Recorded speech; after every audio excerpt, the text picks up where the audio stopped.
Eh? I feel like he's toast too. So I want him to now pull that weight.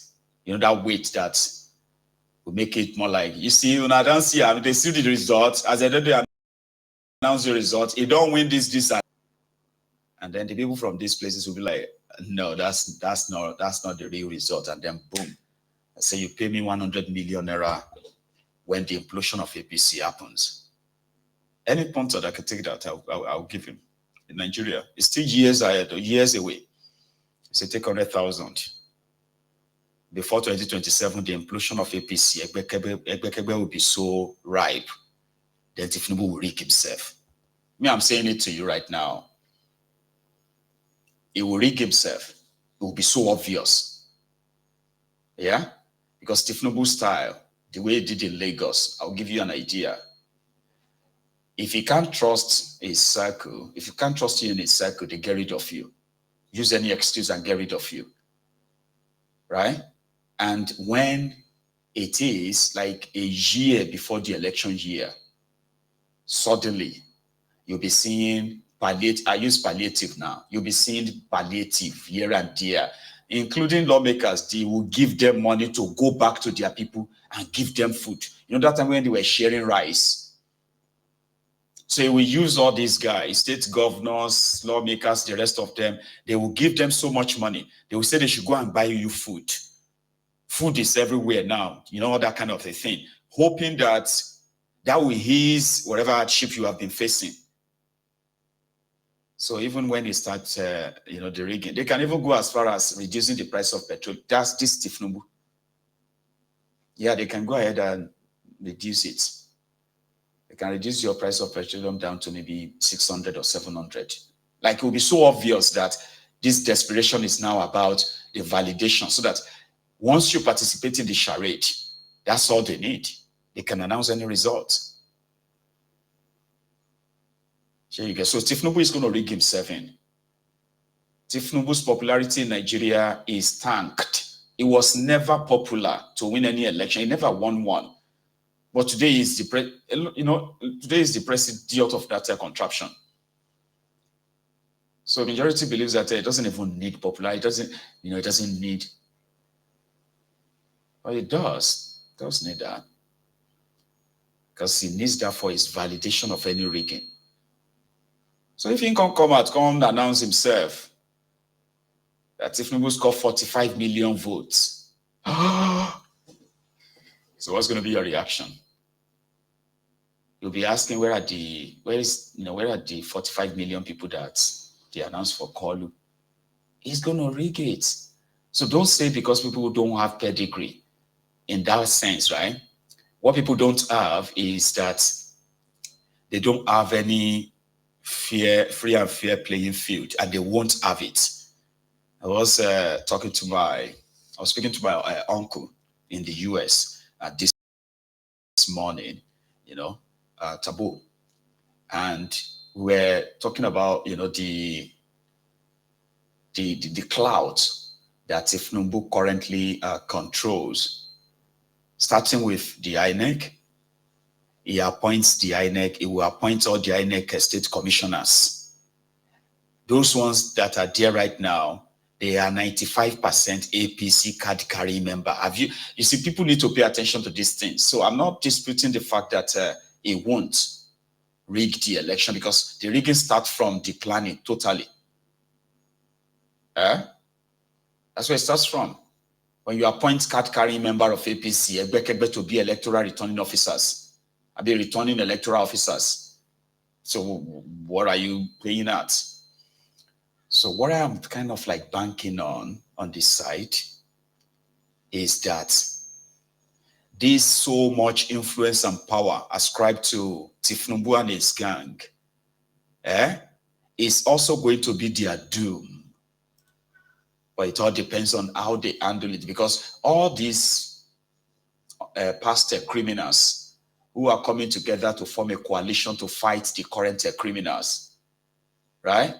All they need is just the sentiment of the people, and then position themselves as the alternative. Now, it's up to you. They don't even have to really do anything. They just need to organize themselves, put themselves together and say, yeah, choose between the two. And you see, for those ones in the opposition who are forming coalition, when they finally get one, because it's going to happen. I never probably believed it was serious, but with what I also know now, it's actually very serious. Now you're going to be hearing more of that before the end of the year. And I'm talking about, okay, maybe I should leave it like that, but it's actually very serious. So if these ones want to finish work, they can't go make this Obi their candidate in this sense, right? Then you probably would know that it is not that straightforward, okay, to wield that power. But I still want him to. So if they position themselves and people begin to have to choose between these two group of criminals, you either choose these ones who have contributed to the destruction of your country, and to the ones who are doing it right now. Then you have to choose and say, okay, which one should we go for? We'll continue with Tinubu. We'll go for these freshly rehabilitated criminals. So the choice. So Nigerians have no real choice. That's what will take us back to where I started from, politics. You see, criminals form political parties. People, unpatriotic people, form political parties. They present their fellow unpatriotic people, criminals, for political offices. They presented them to you. And it is only through them you can select anybody. You can't choose outside that circle. You can't.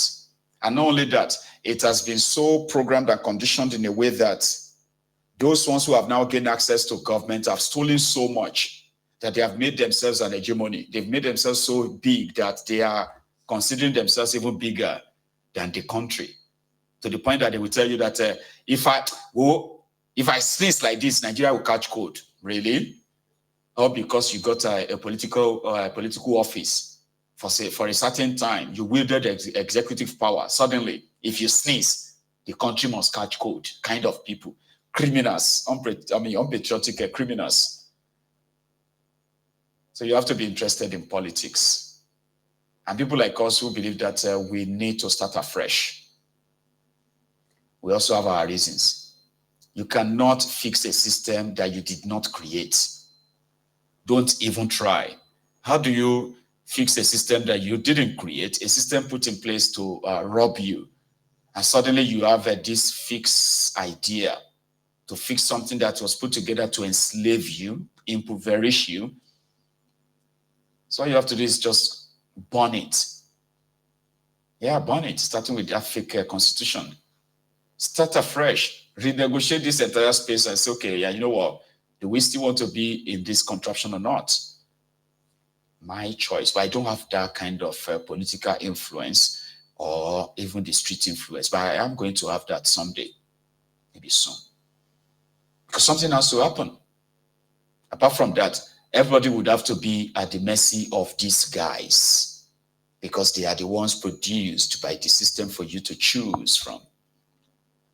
Get that? So it's going to be on the people. So I don't know how you are feeling about it. If you are among those who knows these criminals who destroyed the contraption, and somehow, you wish that they have been, because if Nigeria was working, most of those guys who are parading themselves as with Tinubu, even Tinubu himself, and those who want to challenge Tinubu, 90% of them probably won't be your body because they will be in jail. A lot of you Gen Z will probably never grow up to know them as influential people, but except when you read old newspapers, old online stories. But they keep recycling themselves and positioning themselves. So you have to, Peter Obi eventually would have to mix up with these rogues as well. And you would have to call them your leaders. I said that same thing to this APC, Ebekebe clowns in 2014. When they were all screaming PDP bad, PDP criminals, PDP this, PDP that. All PDP leaders must go to jail. All these PDP leaders, PDP. You remember that time? Then they started forming their merger. Then suddenly PDP leaders that were bad, PDP criminals, they automatically turned to APC leaders. And surprisingly, this was years ago. 11 years ago. This same APC, Ebekebe at the time told me that there is no permanent friend or permanent enemy in politics, but permanent interest. Then I asked, hello, whose interest? Go. These people are representing then. Because you said there is no permanent friend, there is no permanent enemy, only permanent interest. Could you please tell us the permanent interest of these rogues for 6 decades? 60 years. They couldn't tell me. Maybe you can. The African Wahala. Prince Adewale. Yes, sir, my general. How are you this morning, Baba? I am doing very well. I'm good. Brilliant. I'm good, but it's unfortunate where we come from is not good, but we're observing. I was just calling in to encourage people because nobody was calling in. So I was thinking maybe the line wasn't working and I should give it a try. I don't know. People, it's like sometimes people just like listening to me. They just sit down there. I don't know how people sit though, right? I don't know. Like, how do you listen to Mayogun? Do you just sit down on the couch and you just close your eyes and be hearing his voice? Or do you feel like you stay gazing at the screen like, how? I do imagine that though. But yeah, people... Me, I listen on my phone most of the time. Yeah, most of the time, I listen on my phone. Sometimes I use my computer while I'm using my phone for something else. But yeah, it'll be nice to hear people's opinions and analysis on, the trajectory of Nigeria. Political conversation, right? The intention is to get you interested. Yes. And I'm happy today that a lot of people are now, the normal thing of our people is that we just generally agree that these people are too corrupt, and that's it. Nobody really wants to understand how they are Olori Bruku, how they are corrupt. What is the level of the corruption? How does that corruption affect you? Why should you pay attention? You can't just look at the headline and say, Olori Bruku, these people are just going to, God go punish them. You move on. So you need to be interested. You need to have a conversation around it, and possibly be curious. That's the point. Be curious. Yeah. You don't have to join a political party before you show interest in politics, because Baba, our lives depend on it all. You think they affect us? Like every one of us. Choice. We are a victim. We're a victim of the situation. So we can only turn our backs for so long. At the end of the day, we still have to face it. Eventually. We have to face the consequences too.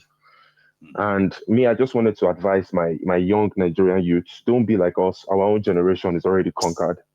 The Gen Zs, learn from what they are doing. I don't know if Gen Zs listen to Mayogun's Diary Political, but we would have some at least.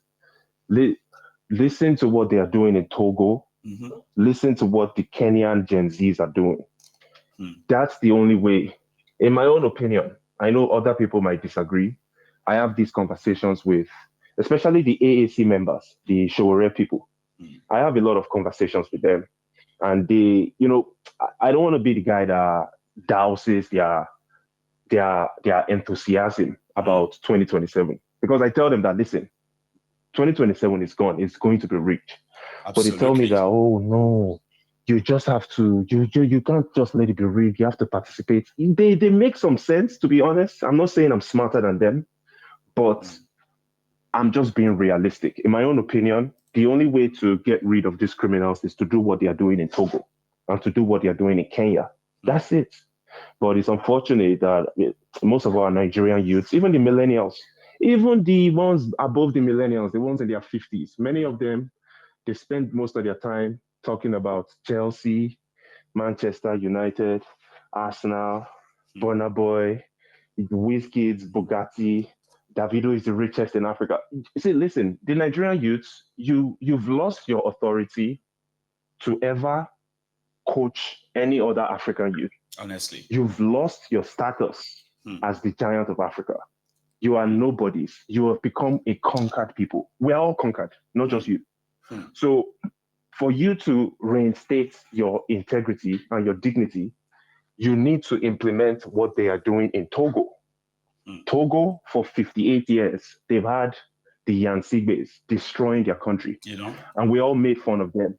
We made fun of them. We're like, oh, those poor African countries, they are so poor. Those but today, countries where their back. leaders have been there for years and all of that. But you, maybe say your own leaders have not been there for years. Baba, look at my people.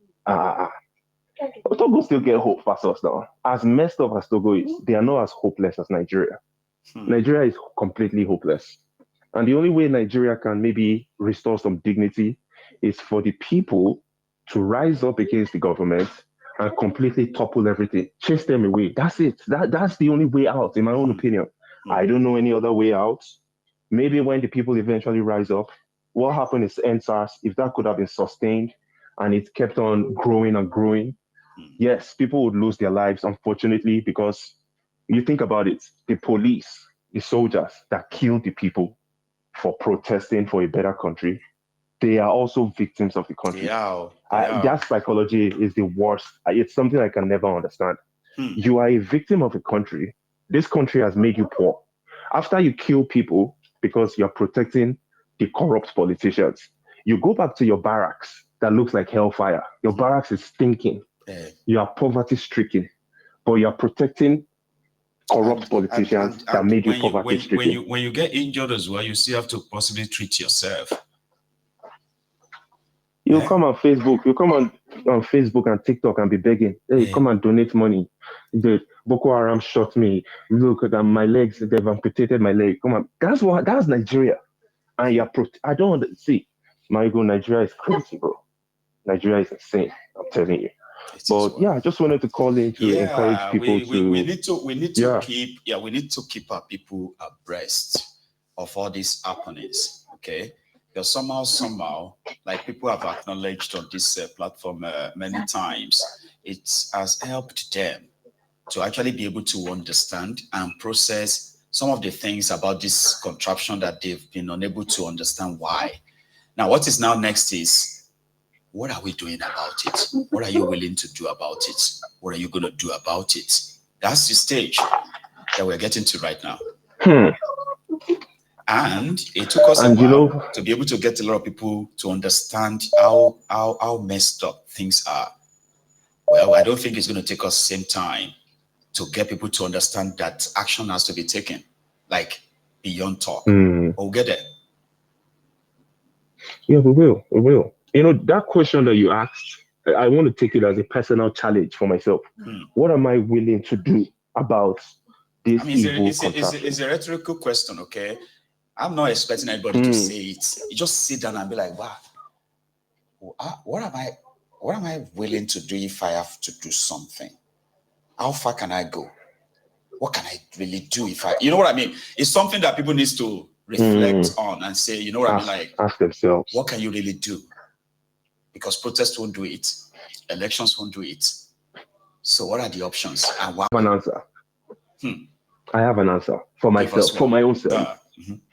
You see, for me, because I don't plan to go to Nigeria, I am avoiding Nigeria like a curse. The country is horrible. I don't want to go there. Now, what I am willing to do is I will never lower my guard. I will never be deceived that a coalition of criminals are coming to save Nigeria. And I will never, ever be deceived that anybody is coming to save Nigeria. That is what I'm willing to do for myself. And with that mentality, I will have a more realistic approach about Nigeria and my expectations. And I will know how to motivate people that don't have a choice but to be there. I would inspire you. For example, we saw that young man the other day on your show. He was scooping gasoline. This guy was scooping fuel. An interviewer asked him, hey, guy, how far now? Oh boy, you go die, yo. If person light, everybody here go roast, though. The guy said, all die and I die. All die and I die. So those kind of people, I'll just simply tell them that since all die and I die, don't just die for fun. Go face the government. Go government house. Since all die and I die, go face government house. If they kill you, at least you go make statements. Say, these criminals will reject you. Like that woman in Kogi State, like 3 years ago, she was at the government house in this criminal, was passing. Yes, yes. That takes a lot of courage in a contraption like Nigeria, where the poverty-stricken soldiers are ready to kill you, right? But she went there and she faced them and she told them, Yaya Bello is a criminal. I don't care. Kill me. Yaya Bello, he hasn't paid my salary for 11 months. Yaya Bello is a criminal. So do that. And if you get killed in the process of that, it's more dignifying than for you to get roasted while scooping gasoline. But yeah, thank you so much, my Even General. That's my contribution for today. God bless you, brother. Thanks so much for calling in, okay? Enjoy the rest of the morning Yes, and the sir. weekend.